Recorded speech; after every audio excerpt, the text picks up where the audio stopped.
I hate to stir it up, but Afrojack has been talking shit about you. Anything you want to say? Who? Afrojack? Who? That's what I thought. Thank you. Don't what's up me, you sucker. Don't what's up me, you sucker. I should black y'all. Eminem and 50 Cent aren't just mentor and mentee. They're straight up like blood brothers. These two have held it down for each other through everything. Award shows, wild beefs, even career shakeups. And when it comes to drama, they don't play around. They go full beast mode on their rivals. They've gone toe-to-toe with some of the biggest names in the rap world. From iconic beefs with Ja Rule to falling out with their own squad like The Game. When 50 and M get involved, you already know it's about to get messy. Now here's where things got real spicy. In August 2023, Eminem linked up with Ezil on a track called Realist. Even though it was a big look for Ezil, Eminem snatched the spotlight with savage bars aimed straight at The Game. He wasn't just rhyming. He was taking shots with zero filter, reminding everyone that he's still a heavyweight in the rap game. Eminem fired off. All the envious rappers I torch if I'm on a joint with them, and that is the only retort is I'm not played in the clubs. Put a cork in it. Only reason they still play You're in the Clubs is 'cause you still perform. He was calling out The Game hard, especially after The Game tried to clown him for not getting club spins anymore. This tension goes way back, starting with 50 Cent and the Goonit Squad. The drama kicked off when Dr. Dre spotted talent in The Game and brought him into Goonit to supercharge his rise. The idea was simple. Team him up with 50's crew and watch his debut album take off like a rocket. Some thought it was a power move. Others said The Game was just hitching a ride on 50's fame to fast-track his way to the top. Say what you want, but teaming up with Gunnit put The Game right in the big leagues. Rolling with two heavyweights, 50 Cent and Eminem. When the documentary finally dropped, it wasn't just a debut, it was a full-blown takeover. Critics were hyped. Fans couldn't get enough. And The Game proved he wasn't just hype, he had bars. Tracks like How We Do and Hate It or Love It became straight-up street anthems. His verses were fire. The stories hit deep. He was showing out on every track.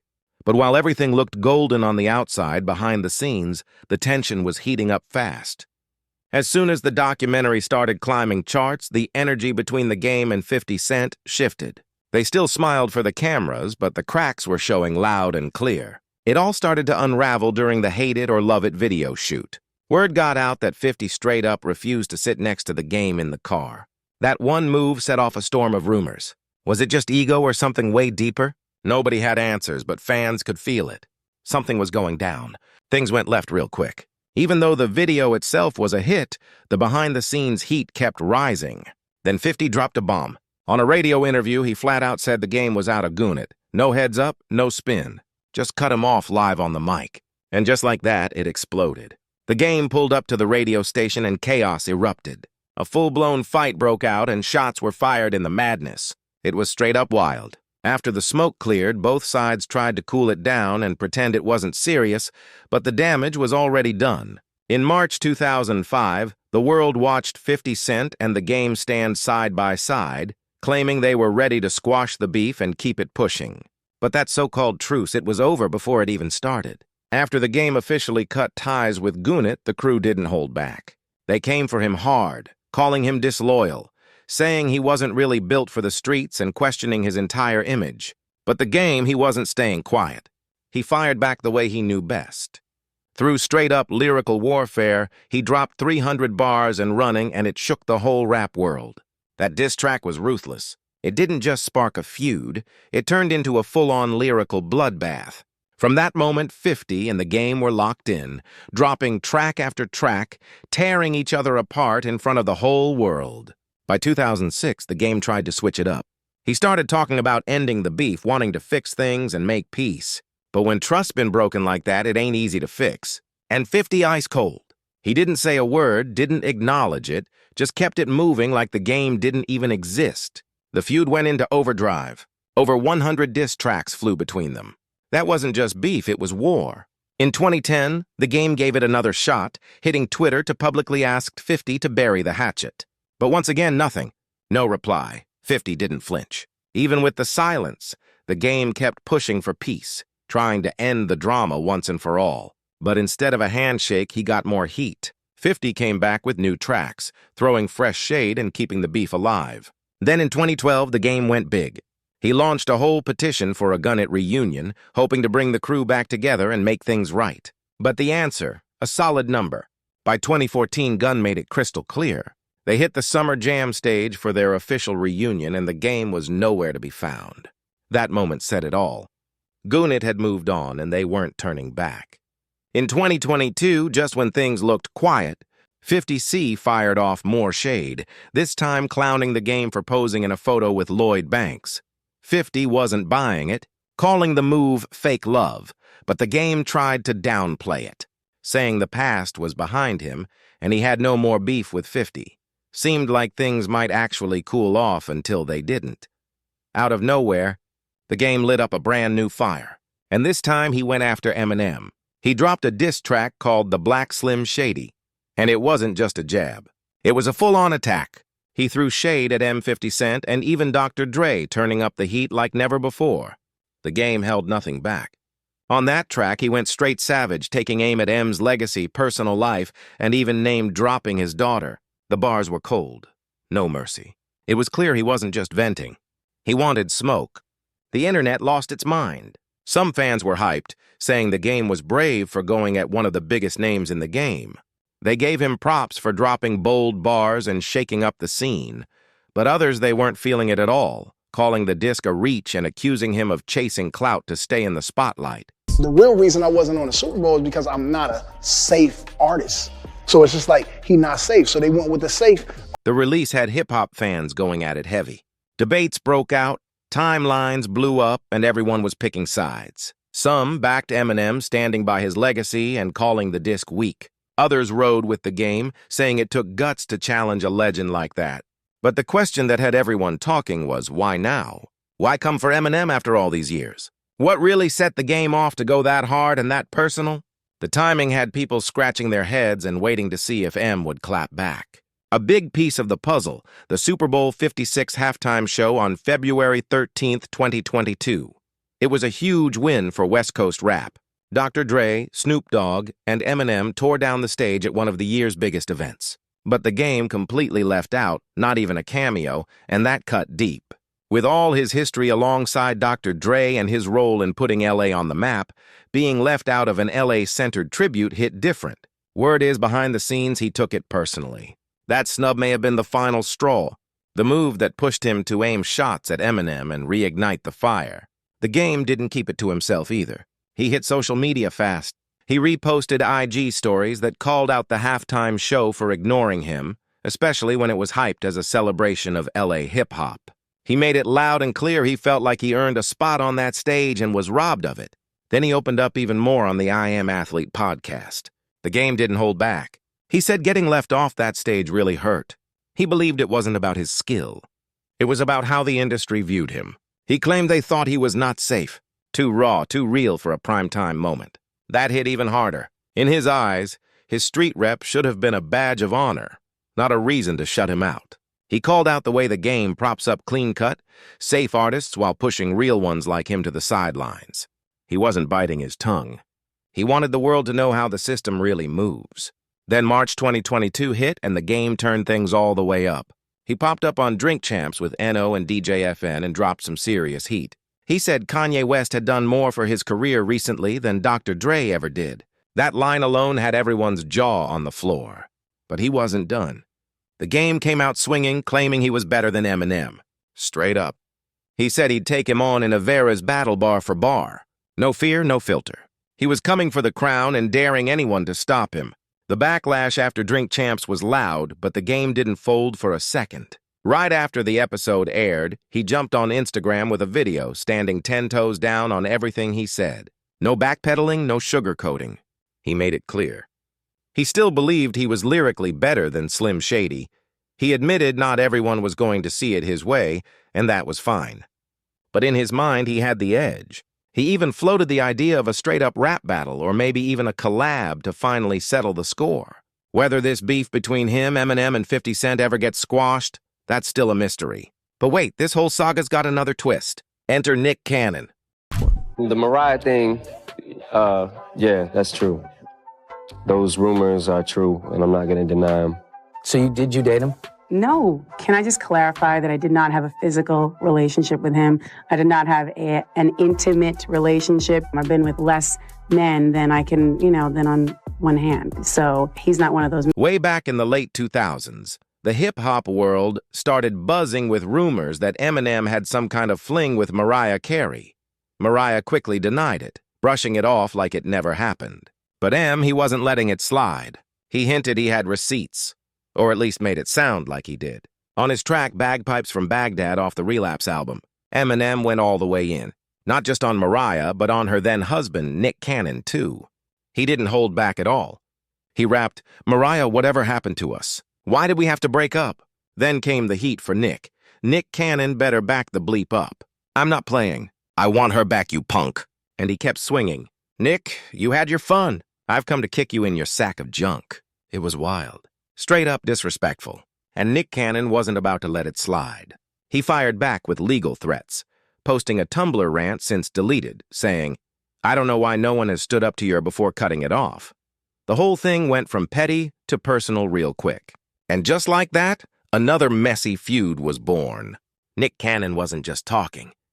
He came in swinging. In that now-deleted Tumblr post, he fired off with, "Guess it's going to take a corny whack rapping boy toy from Nickelodeon to set you straight. And trust, I'm going to be relentless. Even though I got a lot of other obligations and occupations, you are my new full-time job, homie, boom." Just like that, the beef exploded even bigger. And it wasn't just Nick throwing jabs. Mariah Carey stepped in, too. She clapped back with her own hit track, Obsessed, taking shots at a stalker-like figure that everybody assumed was Eminem, the real kicker. In the music video, she dressed up like M, rocking a hoodie and fake goatee. That move had the internet in flames. Things got real messy, but after a while, the smoke started to fade. For nearly a decade, the feud between Em and Nick stayed low-key. It seemed like the drama had cooled off until 2019 rolled around. That's when Nick Cannon popped up on T.I.'s podcast expeditiously. And just like that, the whole thing reignited. On the pod, Nick told a wild story about flying back with Eminem from somewhere, possibly Africa, and how M dropped another track throwing shade at Mariah. Still protective of his ex-wife, Nick wasn't about to stay quiet. He said he wrote Eminem a long, respectful letter. He is fat. That's straight funny. He looks like he got a pack of hot dogs on the back of his neck. Showing love for his skills, but calling him out for going too far. He tried to keep it grown, tried to handle it like a man without sparking more chaos. Fans actually gave Nick props for that move. He stayed calm, classy, and tried to settle it the mature way. But Eminem, he didn't take it that way. He saw it as a shot, and he doesn't let things slide easy. Instead of clapping back on socials, Eminem did what he does best. He hit the studio and unloaded on Fat Joe's track Lord Above. In his verse, he spit. "I know me and Mariah didn't end on a high note, but that other dude's whipped. That he got him neutered. Tried to tell him this chick's a nut job before he got his jewels clipped. Almost got my caboose kicked. It was savage. No filter, pure Eminem." And just like that, the beef was reignited. Nick Cannon wasn't about to stay silent either. He came in swinging with a diss track of his own called The Invitation. And he didn't hold back at all. In the track, he dropped this line. "Call Kim. Somebody get Haley and that other kid you raising, that ain't even your baby. My baby mama killed you off a decade ago. You're still crying about it now." Who really? Those bars were ruthless. Nick came straight for M's family, his past, and his pride. The track set social media on fire. The public reaction split right down the middle. Some people gave Nick props for finally standing up for his ex-wife and not letting Eminem keep taking shots without a response. They respected him for stepping into the ring and defending his people without hesitation. But others weren't feeling it. Critics accused Nick of dragging out old drama just to stay in the spotlight. To them, it looked like a reach, and some said it was time to move on already. The whole thing was starting to feel played out. Meanwhile, the media couldn't get enough. Gossip blogs, tabloid headlines, and entertainment sites had a field day.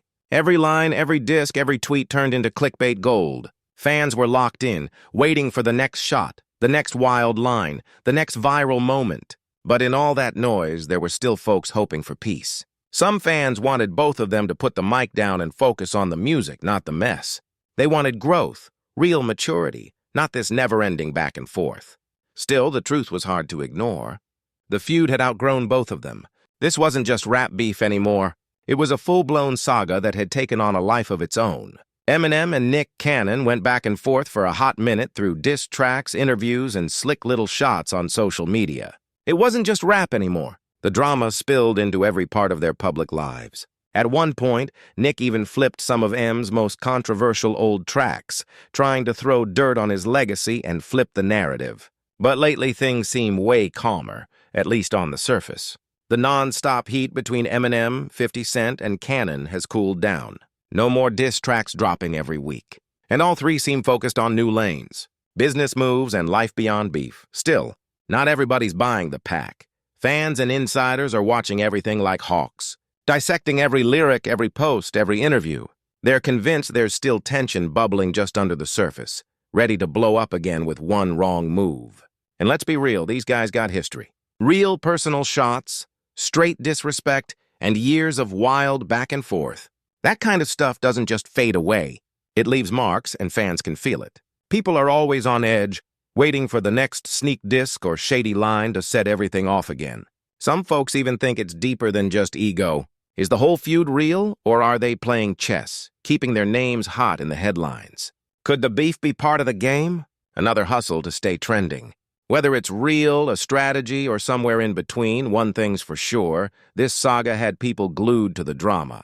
And with a past this messy, fans aren't letting it go anytime soon. All it takes is one stray bar, one slick tweet, and boom, it could all come roaring back. And here's some extra context. Way back in 2005, Nick Cannon met Mariah Carey at the Teen Choice Awards. By 2008, they were married. So when Eminem dropped those vicious bars coming for both of them, their relationship was still fresh and Cannon wasn't about to let that slide.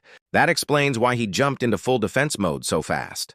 He was ready to ride for his wife no matter what. Even though Nick Cannon and Mariah Carey's marriage came to an end in 2016 after 8 years, his loyalty never wavered. He stood by her time and time again, especially in public, and they've stayed respectful for the sake of their twins, Moroccan and Monroe. But the drama didn't stop with M50 Cent got dragged deeper into the mess when Cannon started cracking jokes about him on his podcast. Nick went off roasting 50's look, and even saying he looked like he got a pack of hot dogs in the back of his neck. Wild doesn't even begin to cover it. At first, 50 played it cool. But you know 50, he wasn't going to let that slide. He fired back with a slick Instagram post that hit way deeper than just a clapback on appearance. In the post, he wrote about trusting in God, saying, "Success comes from faith, not luck." But the real punch was in the caption. He warned everybody, especially Nick, about trying to use his name for attention. 50 said it loud and clear. If your marketing campaign is say something about 50, you're not going to make it. Translation: if you're trying to build your buzz by throwing shots at him, you're playing a dangerous game. And he sees right through it. Then, in true 50 fashion, he ended one of his shady messages with, "Have a nice day." But let's be real, the damage was already done, and the shots were loud. And this wasn't even the first time 50 came for Nick. Back in a 2020 interview on The Breakfast Club, he gave his unfiltered take on the Eminem versus Cannon feud. He didn't mince words, saying, "M lives for battle rap, thrives under pressure, and becomes lethal when tested." The convo shifted to Cannon's track, "Used to Look Up to You," and 50 confirmed, yep, that one was aimed at him, not M. But instead of catching feelings, 50 just laughed it off. He clowned Cannon's rap game hard, saying he's been legendary corny from the beginning. The hosts were dying laughing.